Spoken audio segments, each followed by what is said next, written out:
12세기 후반 일본 헤이안 시대 말기에는 태풍과 홍수, 역병으로 기근이 심각했습니다. 가마쿠라 막부가 들어서는 시기였기에 곳곳에서 크고 작은 전쟁도 벌어졌죠. 백성들은 굶주림에 허덕였고 전란 속에서 자기 목숨 하나 지키기 바빴습니다. 혼란한 시대 상황 속에서 당시 불교는 백성을 위해 할 수 있는 것이 없었습니다. 불교는 이미 귀족들의 전유물이었죠. 살기 힘들었던 백성들에겐 그저 민간 신앙에 의지하는 것이 최선이었습니다. 사람들은 말법 시대가 도래했다고 생각했지요. 부처의 가르침은 이제 찾아볼 수 없고 혼란해지는 세상엔 종말이 다가오는 것만 같았습니다. 그리고 이 상황을 여실히 지켜본 한 승려가 있었습니다. 그는 사람들에게 한 가지 희망을 주었습니다. 지금 현실은 고달프지만 다음 생에는 반드시 극락정토에서 태어날 수 있는 희망이 있다고 말이죠. 나무 아미타불. 누구나 어디서든 이 연부를 외운다면 아미타부처가 중생을 구원할 것이라 말합니다. 일반 농민부터 버려진 고아, 병든 노인, 불황자, 심지어 중죄를 지은 범죄자도 이 연불만 외우면 구원받을 수 있다고 하죠. 귀천을 가리지 않았고 쌓인 업이 두꺼워도 상관없었습니다. 단지 연불만 하면 되는 쉬운 길을 제시했지요. 민중으로 스며든 쉬운 불교, 타력신앙을 강조한 그는 정토 진종의 신란입니다. 신라는 가마쿠라 시대에 활동한 승려입니다. 이때 일본 불교계에는 다양한 종파가 등장합니다. 연부를 통한 극락정토를 외친 정토종의 호넨, 오직 좌선으로 철저한 수행을 한 선종의 도겐, 법화경의 가르침을 따른 일련종의 니치렌이 있었습니다. 이번에 살펴볼 신라는 정토종의 개조인 호넨의 제자입니다. 신란이 호넨의 가르침을 참되게 이어받았다고 하여 정토 진종의 개조가 된 인물이죠. 물론 신란이 직접 종파를 세운 것은 아니고 후대 제자들에 의해서 세워집니다. 신라는 스승인 호넨보다도 영향력이 더 큰 인물입니다. 현재까지도 일본에서 추앙받는 불교계의 성인 중 한 명이라고 하죠. 하지만 당시의 신라는 본인을 성인은커녕 승려도 아니고 속인도 아닌 스스로를 어리석은 대머리라며 낮췄습니다. 계율을 어기고 당당하게 결혼해서 자식까지 있었죠. 자신이 파괴승임을 인정했으나 평생 불도를 걷고자 했던 인물입니다. 그가 깨달은 것은 무엇이며 어떤 불교를 이야기했을까요? 신라는 몰락한 귀족 집안에서 태어납니다. 그가 4살 때 아버지가 죽고 8살 때는 어머니가 죽어 혼자가 되었습니다. 일찍이 죽음에 대해 생각했는지 9살이라는 어린 나이에 출가했다고 합니다. 그가 출가할 때는 밤이었는데 누군가가 너무 늦었으니 출가식은 내일로 미루자고 했습니다. 그러자 신라는 이런 시를 남겼다고 합니다. 내일이 있다고 생각하는 마음의 벚꽃은 밤중 거센 폭풍에 흩어질 줄은 모르는가. 무상한 삶에 대해 깊이 고민했던 듯 합니다. 그는 일찍이 히에이산으로 가 천태종 승려가 됩니다. 신라는 오랫동안 천태종 승려로 지냅니다. 20년 동안이나 그곳에서 경전 공부를 하며 열심히 불도를 닦았다고 하지요. 이 기간 동안에 신라의 행적은 거의 남아있지 않습니다. 단지 그는 주로 부단 연불 의식을 담당했다고 합니다. 사찰 내에서 연불 수행을 하고 사람이 죽고 나서 가족들이 찾아오면 내세의 기원을 바라면서 의식을 치렀다고 하지요. 아마 이때부터 정토 사상을 가까이 접했을 것으로 보입니다.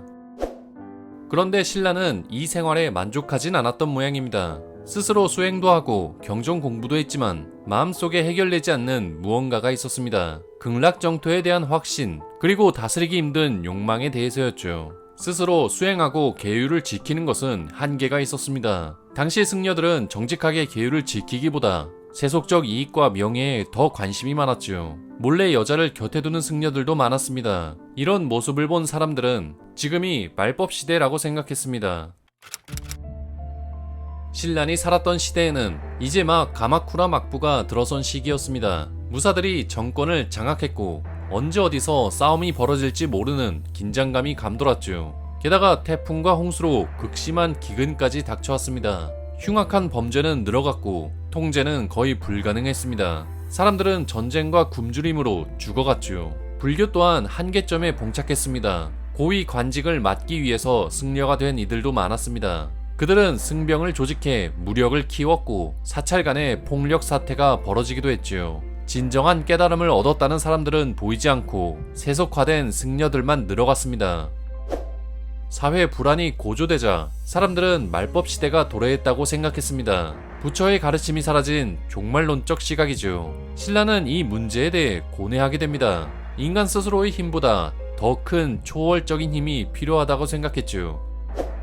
신라는 20년 동안 지냈던 히에이산을 떠나게 됩니다. 그리고 교토에 있는 로카쿠도로 갔습니다. 옛날 쇼토쿠 태자에 의해 지어진 절이라고 하죠. 그곳에서 100일 동안 기도를 했다고 합니다. 95일째 꿈에 쇼토쿠 태자가 나타나서 어떤 계시를 주었다고 하지요. 그 계시는 결혼에 관한 것이었습니다. 승려가 여인을 품는 것에 대해 관용을 베푼다는 내용이지요. 이 계시는 그가 훗날 결혼할 때 거론되었던 내용입니다.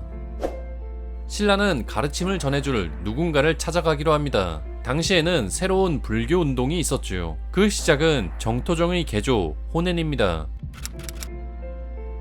호넨 또한 어려서 일찍 히에이산으로 출가한 승려였습니다. 신라보다 더 오랫동안 거의 평생을 천태종 승려로 지냈습니다. 그는 혼자서 수많은 경전을 살펴봐도 항상 한계에 부딪히는 느낌이었습니다.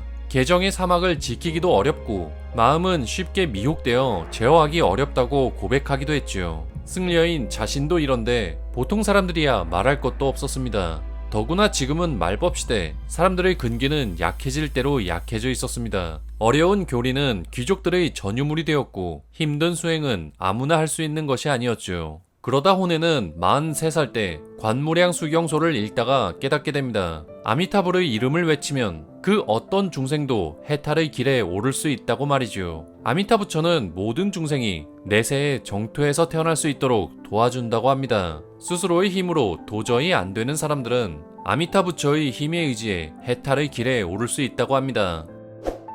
그는 나아가 파격적인 주장을 하게 됩니다. 깨달음은 더 이상 현세에 실현 가능한 목표가 아니라고 말이지요. 지금은 내세를 위해 연불하는 것이 최선이라고 말합니다. 어리석은 인간도 극락왕생할 수 있는 길이라 여겼죠. 호네는 말합니다. 지금은 악한 말법 시대다. 정토문이야말로 우리가 갈 유일한 길이다. 우리는 석가모니불로부터 너무 멀리 떨어져 있다. 진리는 심오하나 우리의 이해력은 약하다. 나는 개정의 사막을 행할 능력이 없다. 관무량 수경소에서는 말한다. 아미타불의 이름을 한시도 쉬지 말고 읊어라. 이것이 부처님의 본원이다.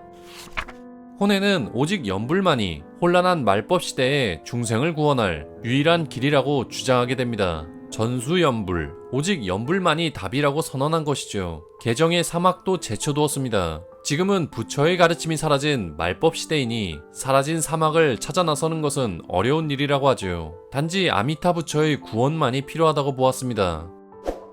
당연하게도 이는 기존 불교의 반발을 불러왔습니다. 연불한다고 개를 경시한다는 것은 전통 불교와 거리가 멀었죠. 승려들은 호넨을 불러와 토론회를 열었습니다. 전수연불을 비판하기 위함이었죠. 호넨은 쏟아지는 비난에 침착히 맞대응했습니다. 전통 불교의 가르침이 지금 시대에는 전혀 통하지 않는다고 말이죠. 말법 시대에 걸맞는 쉬운 가르침으로 정토문에 들어가야 한다고 주장했습니다. 그 방법으로는 연불이 유일하다고 말하죠. 반박하려고 모였던 몇몇 승려들은 오히려 호넨에게 감화되었다고 합니다. 호넨의 연불 사상은 급속도로 확산되었습니다. 아마 신라는 전부터 그의 불법을 들어왔을 것으로 보입니다. 신란 역시 자력 수행의 한계를 느꼈던 터라 전수연불에 관심이 생기고 있었습니다. 그는 모든 것을 걸어보기로 하고 호넨을 찾아갑니다. 이때 호넨은 69살의 노승이었고 신라는 29살이었습니다. 그는 호넨의 가장 어린 제자가 되었죠. 신라는 호넨의 가르침을 충실히 따르게 됩니다. 누구보다 열정적으로 전수연불을 받들었습니다. 호넨의 많은 제자들 중에서도 신라는 유독 눈에 띄는 인물인 듯 했죠. 그렇게 4년 후 열심히 정진하는 신란을 본 호넨은 그에게 선택 본원 연불집을 따라 쓰도록 허락하게 됩니다. 이는 뛰어난 제자 몇몇에게만 허락된 것이었고 신란이 호넨에게 인정받은 제자였다는 의미였죠. 젠신이라는 이름도 새로 받았다고 합니다. 사실 무엇보다 신란이 크게 주목받았던 일이 있었습니다. 계율을 거리낌 없이 어기고 결혼을 선언한 일이었습니다. 승려로서는 파격적인 행보였죠. 신라는 애신리라는 여인을 아내로 들였습니다. 그는 연불을 하는 데 있어서 계율을 지키고 안 지키고는 크게 중요하게 생각하지 않았습니다. 결혼을 하고 안 하고는 연불 하는데 지장이 없다고 생각했지요. 사실 당시 많은 승려들이 몰래 여인을 곁에 두었다고 합니다. 하지만 신라처럼 대놓고 그러지는 않았습니다. 신라는 인간의 욕망을 숨기려 하지 않았지요. 이 같은 행보가 세간의 주목을 받으며 많은 비판도 받았지만 스승인 호넨은 오히려 신라의 결혼을 인정했습니다. 호넨 본인은 평생 독신으로 살았지만 이는 보통 사람들에게 어려운 일이라는 것을 알고 있었죠.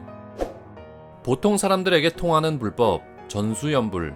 그것이 호넨과 신라이 추구한 불도였습니다. 나무 아미탑을 누구나 할 수 있었습니다. 때문에 연불은 특히나 백성들에게 급속히 퍼지게 됩니다. 승려가 아니더라도 신분이 천해도 어리석거나 죄를 지었어도 누구나 믿음만 가지면 극락왕생을 약속받았기 때문이죠. 종말론이 대두하던 시대의 사람들에겐 희망이 되었을지도 모릅니다.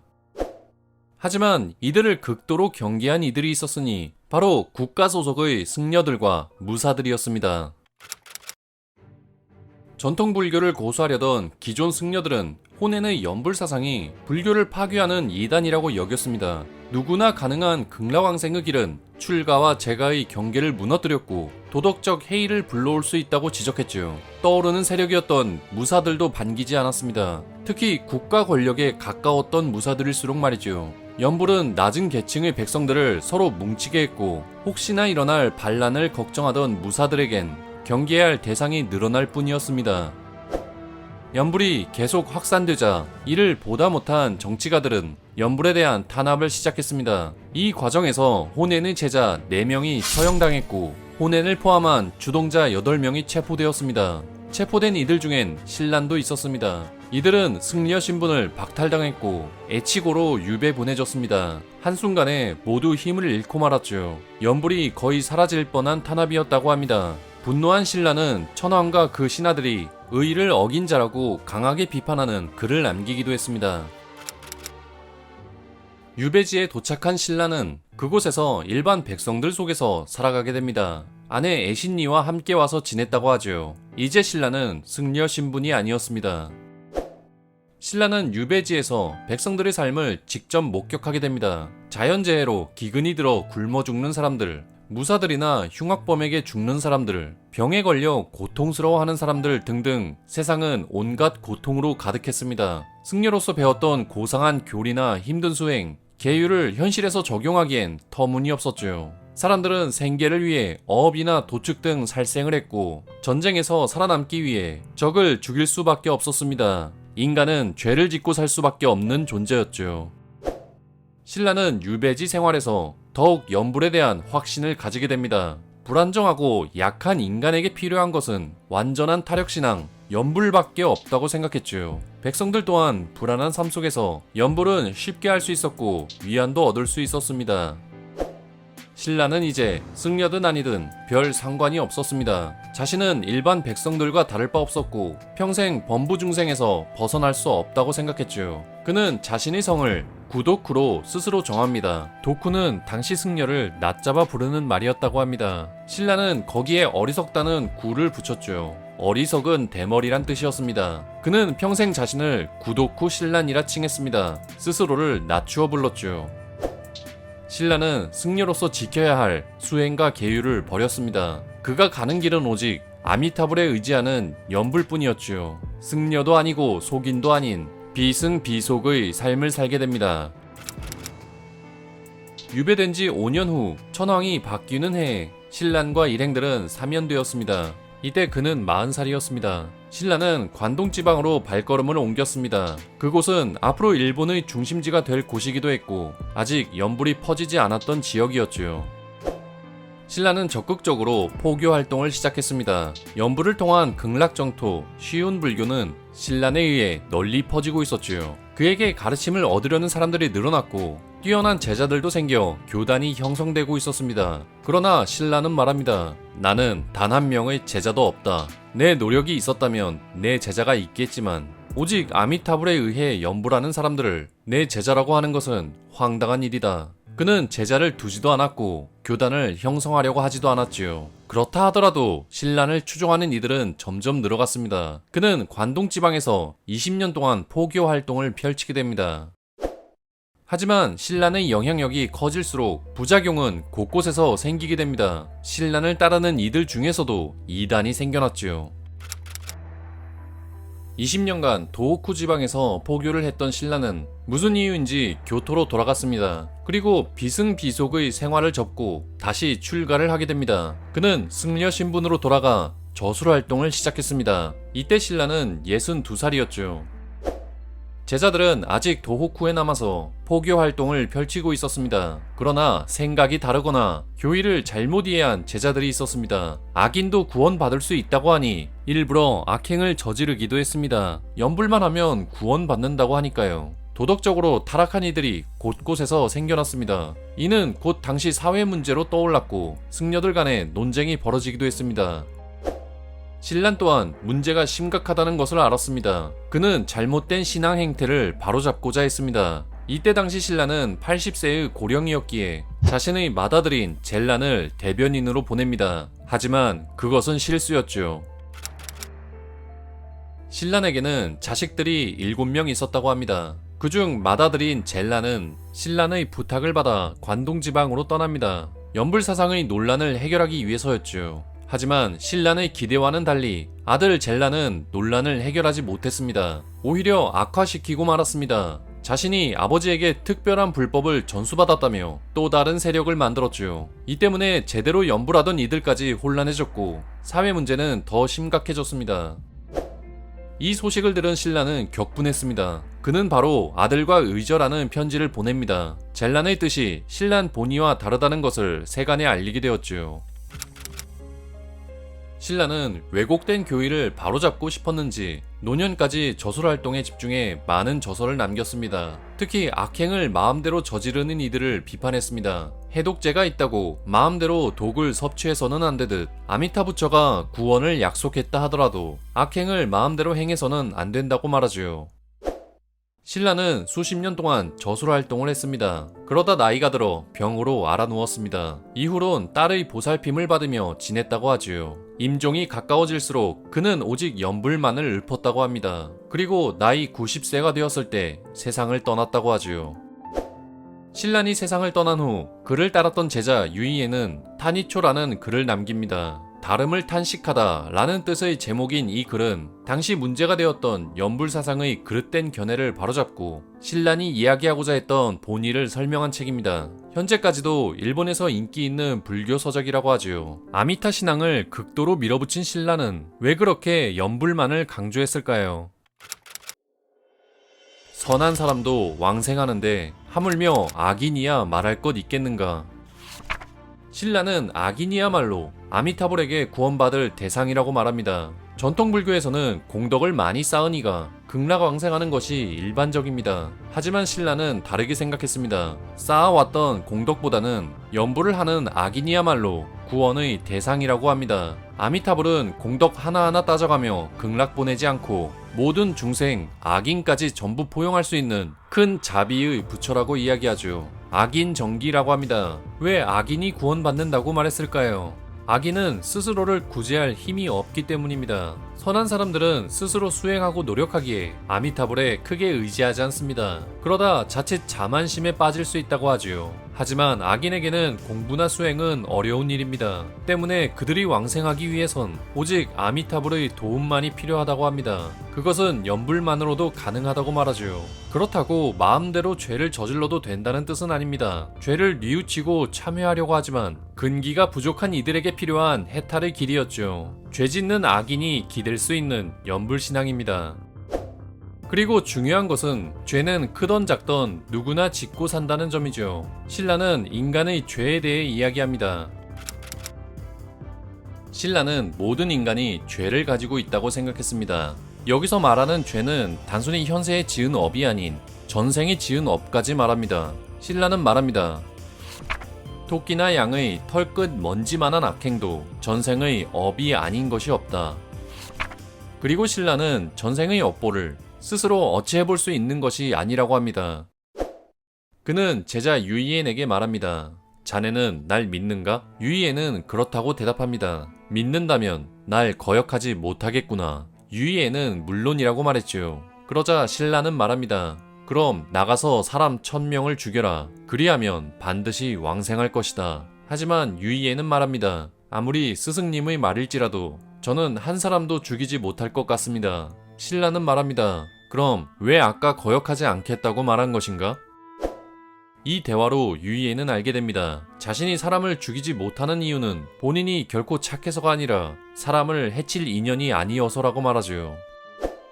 인간은 자기 마음대로 행하기 어려운 것이 많습니다. 살생이 나쁜 것이라는 것은 알지만 바다에서 고기 잡는 어부나 숲에서 동물을 사냥하는 사냥꾼은 생계 때문에 어쩔 수 없이 살생을 저지릅니다. 원래 선하고 악하고의 문제가 아닌 그럴 수밖에 없는 인연이 있다고 말하죠. 유이엔처럼 한 사람도 해치지 못하는 사람이 있는 반면 원하지 않아도 수천 명을 죽여야 하는 지휘관도 있습니다. 인간은 원하는 대로 할 수 없는 약한 존재임에 주목했지요. 원하는 대로 할 수 없는 인간은 선과 악조차 제대로 알지 못한다고 말합니다. 신라는 말합니다.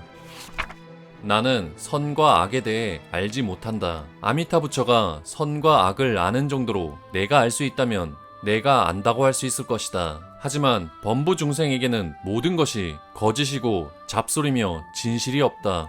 연불만이 진실할 따름이다. 인간은 각자가 생각하는 선과 악이 있습니다. 하지만 이것은 각자의 이익이나 정의에 따라 달라질 뿐 진리와는 거리가 멀 수 있습니다. 선의를 가지고 누군가를 위한 행동이 다른 누군가에게는 해가 될 수 있고 한쪽 편을 위한 정의는 다른 한쪽 편의 희생을 불러올 수 있죠. 만약 누군가가 마음대로 선악을 구분짓고 마음먹은 대로 행할 수 있다 자신한다면 그것은 착각일 수 있습니다. 겉으로는 현명하고 선한 것처럼 보이지만 속으로는 탐욕과 거짓으로 가득 찼구나. 인간이 판단하는 것에 한계점이 있다고 보았습니다. 어리석고 죄 많은 중생이 할 수 있는 것은 오직 연불뿐이라고 생각했지요. 신란이 말하는 연불은 수행도 아니고 공덕 또한 아니라고 말합니다. 자신의 힘을 초월한 아미타불 본원의 힘이라고 하지요. 누구든 그 어떤 죄를 지었어도 나무 아미타불이라고 연불을 하면 누구나 성불할 수 있다고 믿었습니다. 중요한 것은 진실된 믿음이라고 하지요. 누구나 할 수 있는 타력신앙을 강조했던 신라는 남아있는 자력마저 버리라고 합니다. 완전한 타력 연불을 강조했습니다. 혹여나 연불하는데 스스로 뭔가를 이뤘다는 생각은 완전한 타력이 아니라고 하지요. 내가 노력해서 수행하거나 내가 노력해서 공덕을 쌓았다는 생각은 여전히 자력으로 뭔가를 해볼 마음이 남아있다는 뜻입니다. 자력을 완전히 버리라고 하지요. 하지만 반론의 여지는 있습니다. 과연 공부도 안 하고 수행도 안 한 사람이 무슨 이유로 왕생을 하겠느냐는 지적입니다. 다니초에서는 이렇게 말합니다. 글을 모르고 경전 지식이 없어도 외우기 쉬운 연불로 왕생할 수 있습니다. 쉬운 길이기에 이행이라 부릅니다. 반면 스스로 공부해서 깨달음을 얻는 것은 어려운 길이기에 난행이라 부릅니다.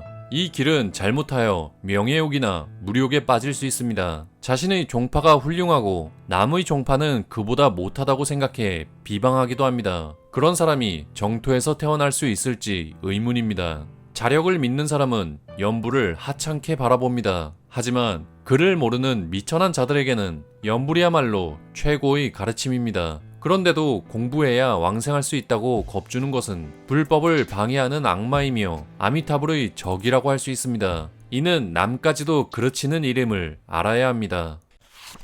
모두가 경전에 통달할 수는 없습니다. 모두가 수행해서 욕망을 다스리는 일 또한 이루어질 수 없죠. 게다가 그 당시는 말법 시대관이 지배적이었습니다. 근기가 부족한 사람, 악행을 저지르는 사람이 많았기에 그에 맞는 가르침이 필요했습니다. 시대상을 반영한 일본 정토 사상의 특징이지요.